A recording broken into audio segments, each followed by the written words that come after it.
Hi, this is Sarita Roche, and I am so blessed to have a new studio space to move into.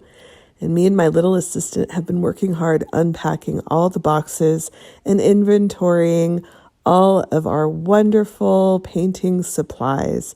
And even though we aren't all moved in, we just can't help ourselves. We want to dive into another project.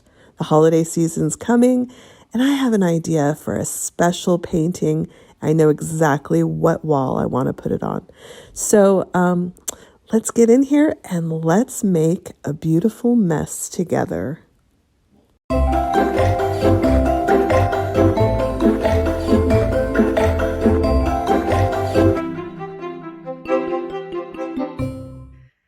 Okay, so I'm in my new studio. It's not set up. We have plenty of boxes to unpack, but I just wanted to start this particular project because it has several steps. It's going to start with a pearl pour, and then I'm going to embellish it further once it's dried. And I really want to get this painting into my house for the holiday season, so I need to get it going right away. So I just wanted to address a couple of questions I've received. One of the questions having to do specifically with pearl pours is if you can control the pearls or if they're just going to take over the whole composition. So this particular project is helping to answer that because I don't want pearls everywhere. I'm going to go for a border of pearl cells. My plan is to make pearl cells with a couple of gold colors and a little bit of this leftover metallic red that I have. So this is what I'm using for my pearl cells. To make pearl cells, I'm going to mix equal parts of the acrylic paint with Floetrol. This is US Floetrol. I personally buy mine at Home Depot because you can get the big gallon size. They also sell it at Lowe's, but they tend to sell the quart. And if you add it up, the quart ends up being about twice as much as the gallon. I think I pay $14 or $15 for a gallon. To mix with that, I'm going to be adding half a part of this pouring medium from Michael's stores. It's called Artist Loft pouring medium. It's a gloss pouring medium. I think this size, the MSRP is $39.99, but you can generally get it a coupon from Michael's. You know, they always have a 20% off, 40% off coupon.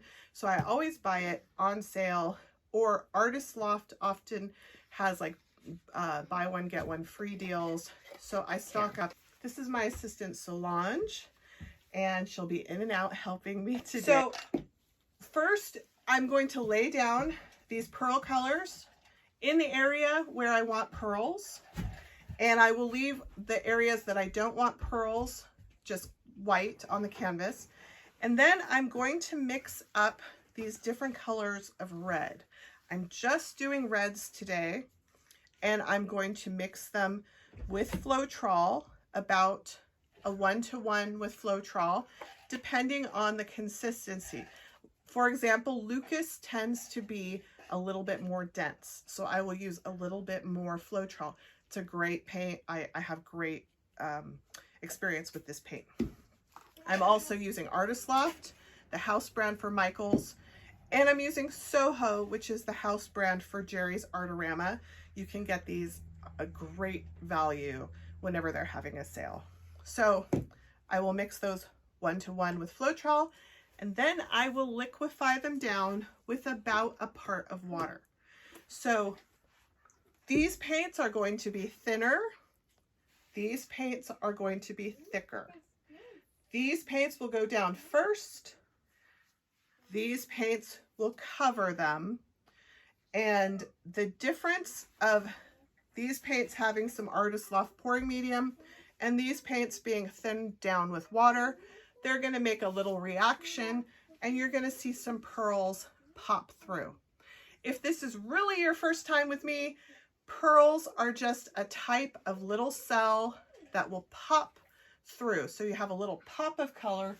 And of course I have no pearl paintings unpacked yet, so I can't show you. But hopefully the reaction will happen really quickly and you'll just start seeing those pearls popping up quickly. So I don't know if I over explained that. I'm going to put you on time lapse and you can watch me mix the actual paints. I'm going to start with the pearl paints and then I'm going to mix my dump paints that are going to go over the top.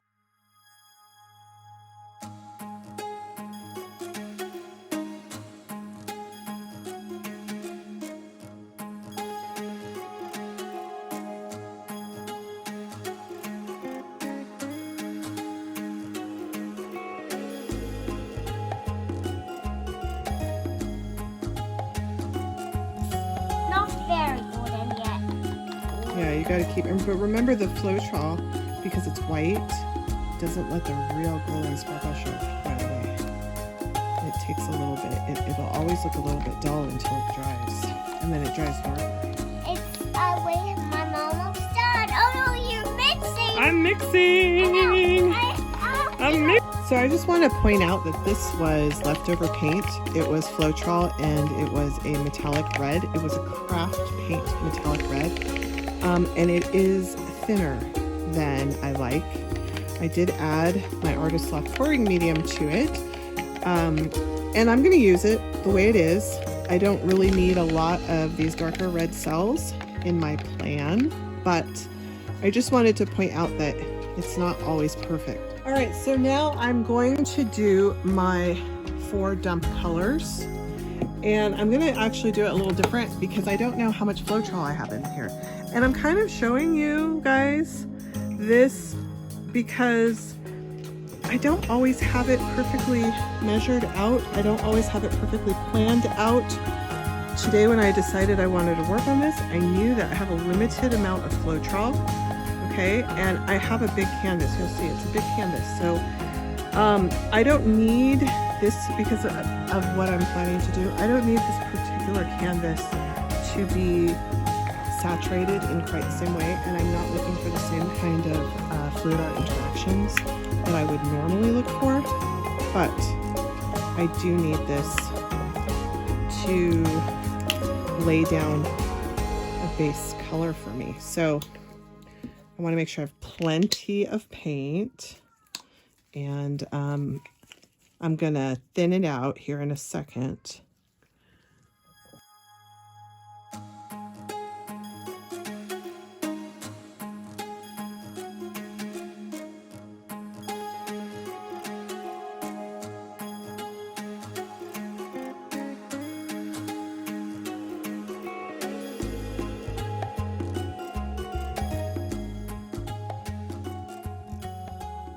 All right, it looks like my camera was not videotaping, but I am just laying down my pearl paints along the edges. So I only want to have pearl cells along the edges. I've already put my Deco Art 24 karat gold all around, and now I'm just going in with a little bit of this metallic red and just adding tiny little dribbles. My only hope for that is that it's going to encourage some shadowing. That's it. And these because this is part of the pearl formula, I should get some combination of gold red cells popping up with this. And then I have this last one that was a different color of gold. Let me take the stick out. So I'm going to go ahead and lay that down. Lots of gold. This gold will drip over the edge, and so I'm also going to get some pearls on the edges. But just to make sure, I'm just going to use my hand, and I'm going to smush some gold on there so that I can be sure to get some gold pearls right on those edges. And I also like to just make sure that my corners are very well saturated when I have these beautiful gallery wrapped deep edge canvases. So there we go.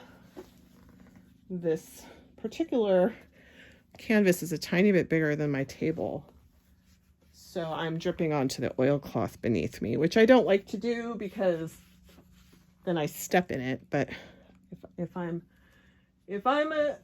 paying attention with a 4-year-old running around, I don't know that I always have the best attention span, but if I'm paying attention, hopefully I should be able to avoid the paint drips. All right, that's pretty good. So I expect that I'm going to have this border of gold pearl cells popping through. So now the next thing, I have all of these reds that I mixed. You saw me mix. And I am going to pour these in the center. And I like to layer different shades of the same sort of color.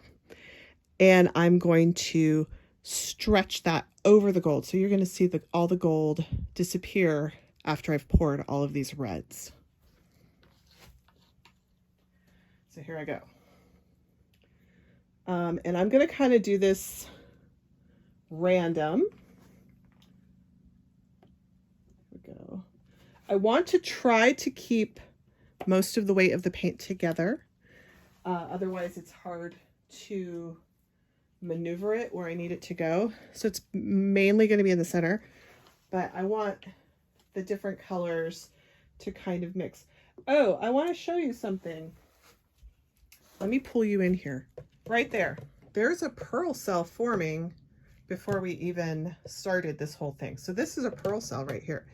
It's resisting the top layer and it's bursting through. So we're going to get lots of those when we cover all of the gold. So I'm going to put more of these other colors. I'm going to just kind of bleed them in here.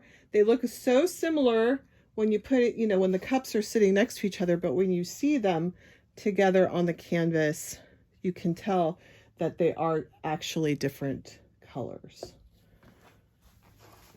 And I'm going to add some vermilion.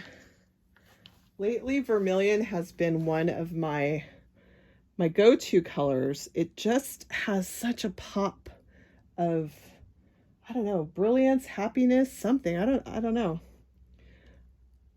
I never thought I'd love vermilion so much as I have come to love it as I've been exploring fluid art. So now I'm just doing little drips on the surface here. That is all going to get stretched out so that I can have some movement. I'm looking for movement. And so you're probably looking at this and thinking that's a lot of paint. Well, I need all of this to stretch over all the edges, and it's thinner, so it's going to move quickly. I'm going to add this last one, which is my crimson. Let's get that in there. And this is my Ladybug themed paint pour. So this is going to be the little red Ladybug backs. All right, I'm going to try that. I didn't use all my paint because it seemed like I was covering most of the canvas. Now I'm going to stretch all of that over the gold as best as I can because this is a large canvas. It's a perfect time for me not to have my 4-year-old. She got distracted by something, and that's good because this is the messy part. All right, I'm gonna go over that side. Okay. Lots of paint dripping down. Don't be alarmed. I'm going to go over this other corner. Here we go. Bring it kind of back. I think I'm good. All right. It's dripping like crazy. A little bit of, looks like a little bit of a murder scene over here. Okay. And I can see pearls are already starting to pop through. So I am going to take a torch. And I don't know why there's an empty spot right there. Let's just doop. I'm going to take a torch and start to pop some bubbles. And this is going to also encourage the pearls to form. And also the continued dripping of all the paint is going to have the pearls form. So you can already see some pearls are forming up there. because that paint got thinner than this paint, because I went that way first and then I brought the paint over here. So a lot of the weight of the paint is here. So let me get my torch and let's see what we got going on. Here you can see those pearl cells are popping through. I mainly have them on two sides right now, and it's because over here, right here, over here and over here, there's a more volume of that red paint. So I'm not sure if I want to dump off. I'm not sure if I want to dump off some of that paint so that it'll thin out. See, because over here it's already thinned out, and that's why all of these pearls have popped through. And that's really what I wanted. I just wanted freckling of pearl cells along the edges. So I think I should just leave it, and I will see if as it drips, it continues to drip, if pearls will come out over here. If they don't, it won't be the end of the world, but it just means that I used a little bit too much paint in here and I covered it up too much. So we will see how that looks. I'm gonna let it sit for a while and we can come back a little later and check on it.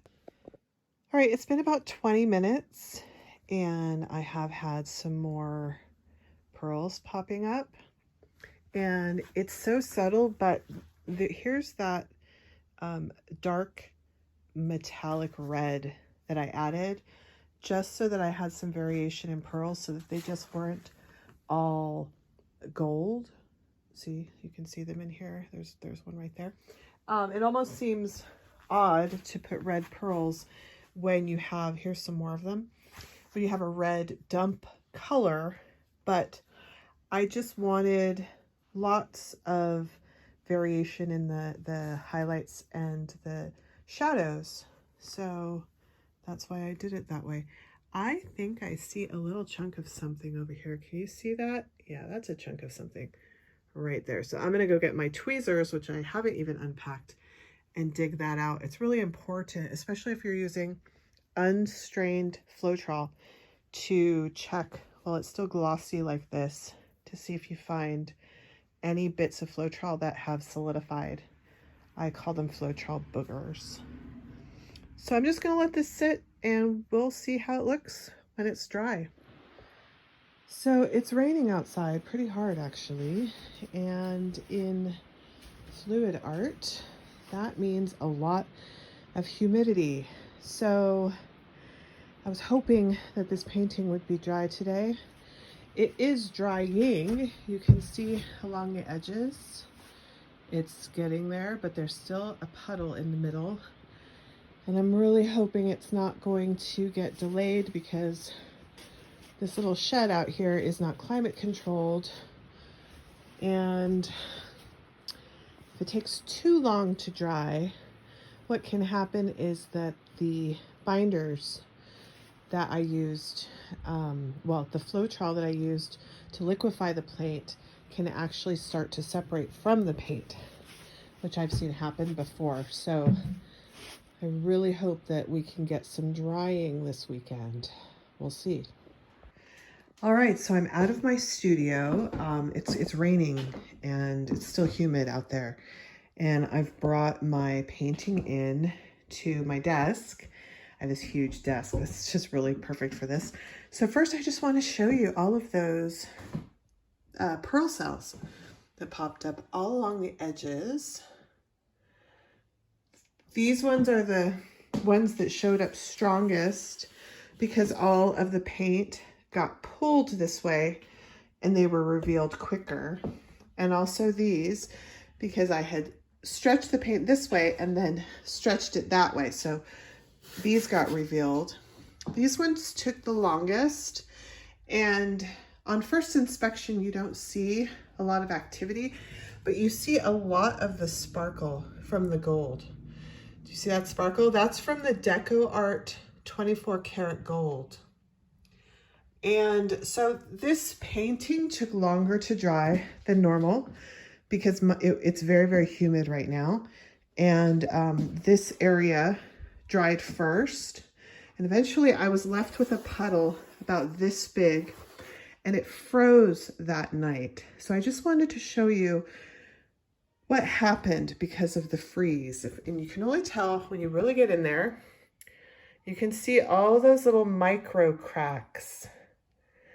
And that's from the paint freezing, and then eventually it dried. So I show that to you, not because I think it's a problem. You can see overall it's not very evident, and because I will be applying more paint, it will it'll disappear. But in fluid art, the drying is just as important as the pouring. So it's really important that you take all that into consideration. But I'm really happy with the sparkle. Look at that sparkle. And so I'm going to do the next step here inside where it's nice and toasty. Outside it's about 30 degrees right now. So let's get going. So let me explain my plan. When we first moved onto this property, one of the things that I immediately saw was how many ladybugs were everywhere in the basement, coming in the windowsills, in the bathroom, and also in my new studio. So I wanted to do a ladybug themed painting. I have since found out that they're not ladybugs. They're actually Asian lady beetles. They're an invasive species from the ladybug family. And what makes them different than ladybugs is that they are different colors. They have a tiny bit of a different feature. They're not so round. They're more oval. So I thought I would use this toilet paper roll kind of as a stencil to get my oval shape for some big lady beetles. And unfortunately, they can bite, unlike ladybugs. So they are considered a pest. They are still lovely, lovely creatures. And I'm still committed to this painting, even if they are considered a pest. And so let me draw out some lady beetles.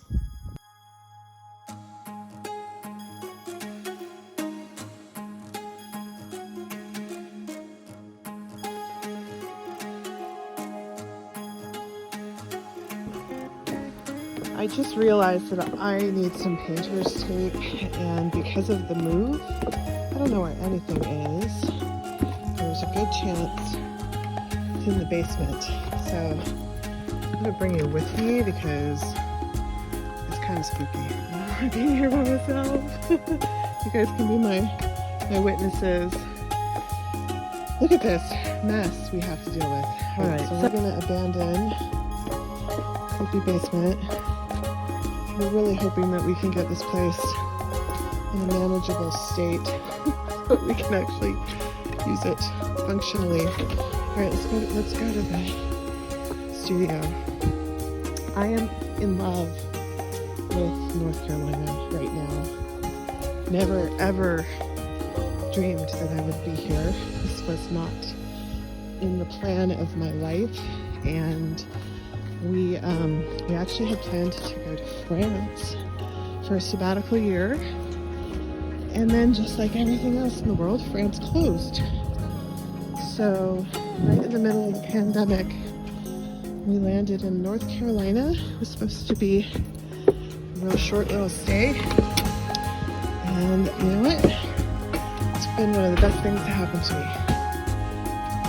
So, this is a lessons, my friend, on why you should unpack before you start your next big project. I'm gonna try these boxes over here. I'm gonna turn you off while I dig through boxes. Let's find packing tape.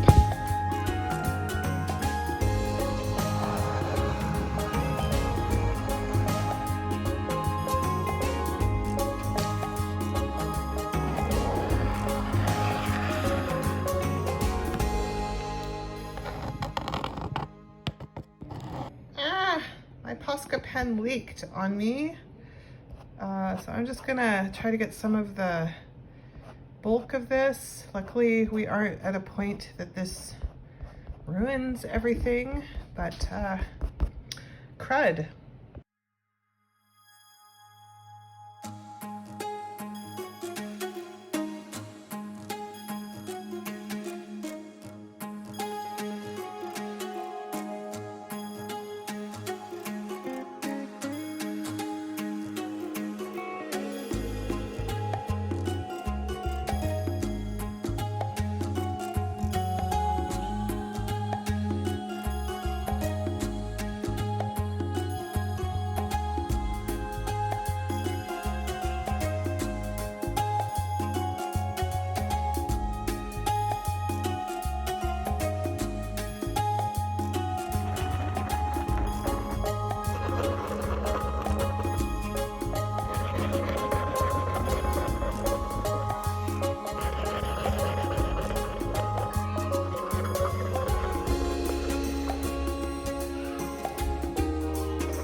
If you need me, call me. Okay, if I need you to block in some more, I will. We're gonna take a break.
Hi, this is Sarita Roche. Thanks for watching. And for just a little bit of Sarita Roche news, I did release my debut novel, The Never Ending Empress, which is available on my website, saritalaroche.com, and on Amazon. Keep making a beautiful mess.